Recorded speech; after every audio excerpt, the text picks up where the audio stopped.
Assalamu alaikum. It's me Tanjina and welcome back to my channel Story with Tanju. শুরু করছি প্রিয় প্রণয়িনী পর্ব 1। লিখেছেন জান্নাত নুসরাত। ভোর 4:40 ধরণীতে অন্ধকার থেকে ধীরে ধীরে দিনের আলো ফুটছে। পাখিরা গাছে ডালে বসে কিচিরমিচির স্বরে গান গাইছে। দুতলা বিশিষ্ট বাড়ির দুতলার এক বারান্দার পর্দা সরে গেল দুপাশে তীব্রতর গতিতে। পর্দার বাহিরে বের হয়ে আসলো দুটো মাথা। পরক্ষণে শুভ্র বর্ণের মুখের মেয়েটা ঢুকে গেল আবার পর্দার ভিতরে, কিন্তু শ্যাম বর্ণের মেয়েটার বাবাবেগ হলো না। লাপিয়ে ঝাঁপিয়ে বের হয়ে আসলো রুম থেকে। বড় সড়ো বারান্দায় এসে শ্বাস টেনে নিজের ভেতর নিল। হাত দুপাশে মেলে হেসে উঠল উচ্চ শব্দে। হাসির শব্দে রুমে থাকা শুভ্র বর্ণের মেয়েটা ভয় পেয়ে গেল।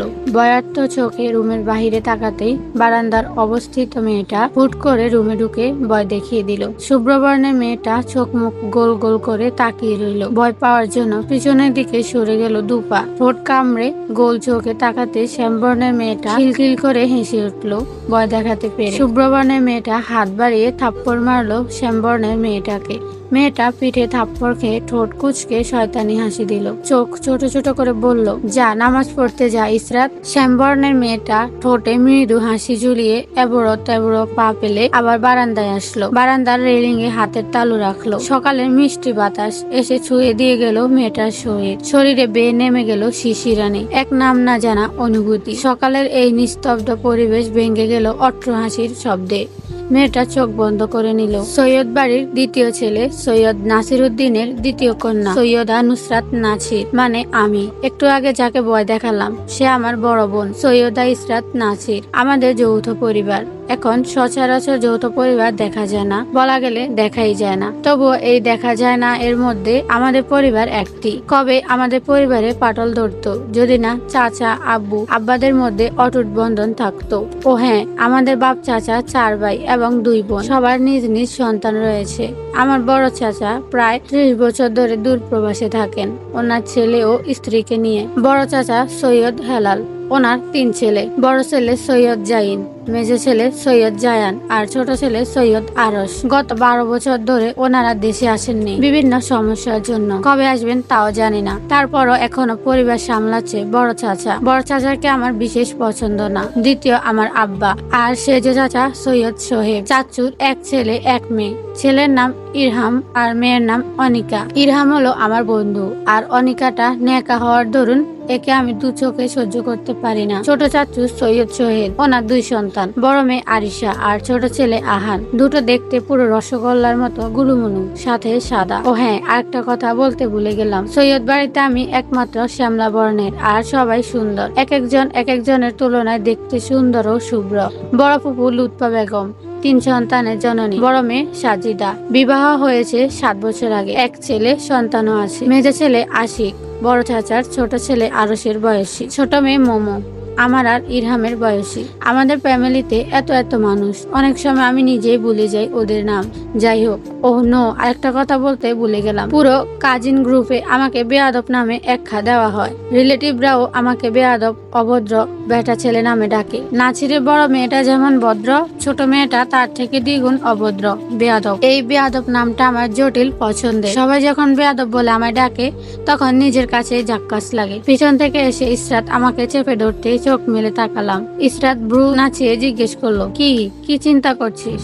নুসরাত চুপ করে দাঁড়িয়ে রইল। সূর্য ধীরে ধীরে নিজের তেজ ধরণীতে ফেলে ধরণীকে অভিভূত করছে। বাগানে ফুলের গাছগুলো কিছুটা মিয়ে পড়েছে এই কয়েকদিনের রোদের কারণে।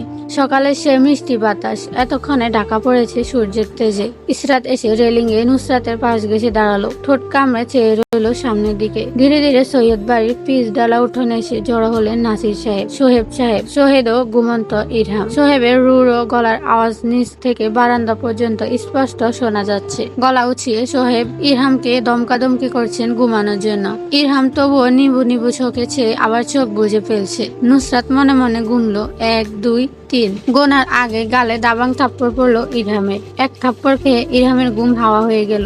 গালে হাত দিয়ে ঠোঁট কামড়ে চেয়ে রইল অবাক চোখে সোহেবের দিকে। এটা প্রতিদিনের কাজ। ইরহাম থাপ্পড় খেয়ে সোহেবের দিকে হা করে তাকিয়ে থাকবে। তারপর কাঁদো কাঁদো গলায় জিজ্ঞেস করবে, আব্বু মারলে কেন? আজও সেম প্রশ্ন জিজ্ঞেস করলো সোহেবকে। সোহেব তেড়ে মেরে এসে বললেন, আরেকটা খাবি? ইরহাম দুপাশে মাথা নাড়িয়ে না করলো। সোহেব বললেন, ঘুম গিয়েছে নাকি আরেকটা থাপ্পড় মারবো? এত বড় দামড়া ছেলে, ওনাকে ঘুম থেকে তুলে নামাজ পড়াতে হয়, হাঁটতে বের করতে হয়, যত সব খবিসিগিরি। ইরহামের মুখ চুপসে গেল। এটা তার বাপ না মির্জাফর? তাকে থাপ্পড় মারতে একটু হাত বাঁধে না? তার ফুলের মতো টসটসে গাল, এই লোক থাপড়ে থাপড়ে রক্তাক্ত করে ফেলছে। ঠোঁট কামড়ে সামনের দিকে তাকিয়ে রইল। ঘুম পূর্ণ না হওয়ার জন্য চোখের কোণ বেয়ে পানি এক ফোঁটা গড়ালো। ইরহাম হাতের তালু দিয়ে চোখের কোণ ঘষে মুছে নিল। সোহেব বকাবকি করে ভাইয়েদের সাথে পা মিলিয়ে চলে গেলেন গেটের দিকে। ইরহাম নড়বড়ে পা বাড়ালো বাবার পিছনে। হাঁটতে হাঁটতে চোখ বারবার ঘষে নিল যাতে ঘুম চোখ থেকে চলে যায়। নুসরাত আর ইসরাত দুজন দুজনের দিকে তাকিয়ে দীর্ঘশ্বাস ফেলল। রোজ এই নাটক দেখতে দেখতে তারা দুজন বিরক্ত, তবুও ইরহামের বিরক্তি আসে না। ঘড়িতে সকাল 8টা বাজতে ডাইনিং টেবিলের সামনে দেওয়ালে মোটা ঘড়িটা উচ্চ শব্দে বেজে উঠল। বাড়ির কর্ত্রীরা পা চালিয়ে খাবার নিয়ে এসে রাখতে লাগলেন টেবিলের উপর। সকল রুমের দরজা খোলার তীব্র শব্দ শোনা গেল। একে একে দপ দপ করে সিঁড়ি বেয়ে নিচে নামার শব্দ হলো। 8টা 15 এসে সবাই নিজ নিজ জায়গা দখল করে নিল। নিজ নিজ প্লেট টেনে নিল নিজেদের দিকে। মেহেরুন্নেসা, সৈয়দ বাড়ির কর্ত্রী, তিনি এসে বসলেন মা চেয়ারে। তার বরাবর যে সোজা চেয়ার সেটা খালি রইল, কেউ বসলো না সেখানে। মেহেরুন্নেসা দীর্ঘ শ্বাস ফেললেন। ছেলেটাকে দেখেননি সামনাসামনি, আজ 12 বছর হয়ে গেল। আসবো আসবো বলে 12 বছর কাটিয়ে দিল, তারপরও আশা হলো না। চোখের কোণে জমা হলো হালকা পানি। তর্জনী আঙ্গুল দিয়ে মুছে নিলেন সকলের অগোচরে। নুসরাত চোখ উল্টে নিল মেহেরুন্নেসার কাণ্ডে। এই বুড়ি অতিরিক্ত ওভার অ্যাক্টিং করে, জন্মের পর থেকে দেখে যাচ্ছে। খেতে বসে এভাবে চোখ মুছছেন বুড়িটা। নুসরাত চোখ মুখ উল্টিয়ে বেংড়িয়ে বিড়বিড় করলো, যত সব আদিক্ষেতা।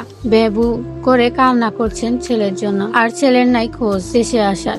নাজমিন বেগম পিছন থেকে নুসরাতের মাথায় গাঁটটা মারলেন। আচমকিক মাথায় ব্যথা অনুভব হতে নুসরাত চোখ মুখ কুচকে পিছনে তাকালো। পিছনে তাকাতে নাজমিন বেগম নিজের হাতের মধ্যে থাকা তেল নুসরাতের মুখে ঘষে দিলেন। ইসরাতের দিকে তাকাতে দেখলো ইসরাতের মুখে তেলে জবজবে হয়ে আছে। ঠোঁট চেপে হাসার আগে নাজমিন বেগম মুখ চেপে ধরে আবার আরো কিছু তেল মুখে ঘষে দিলেন। নুসরাতের হাসি মুখ থেকে হাওয়ার বেগে উড়ে গেল। ইসরাত হি হি করে হেসে উঠলো। নুসরাত চোখ উল্টে তাকালো। নাজমিন বেগম থমথমে গলায় বললেন, দুটো মুখে কিছু না দিয়ে কি বানাচ্ছিস? মুখের অবস্থা তোদের তুলনায় ওই রহিমার ফেস ভালো, ও নিজের মুখের যত্ন নেয় তোদের তুলনায় বেশি। তোদের বাপ প্রতিদিন এসব নিয়ে ক্যাটক্যাট করে, তোদের শুনতে খুব ভালো লাগে তাই না? ইসরাত বিরক্ত হয়ে বলল, উফ আম্মু, ভালো লাগছে না, কথা বলো না তো। নাজমিন বেগম কিছু বলার আগেই নাসির সাহেব এসে ডাইনিং রুমে পদার্পণ করলেন। ডাইনিং টেবিলের ফিসফিস কথাবার্তা শেষ হয়ে গেল। নিস্তব্ধ হয়ে গেল চারপাশ। সবাই নিজ নিজ প্লেটের দিকে চোখ নামিয়ে নিল।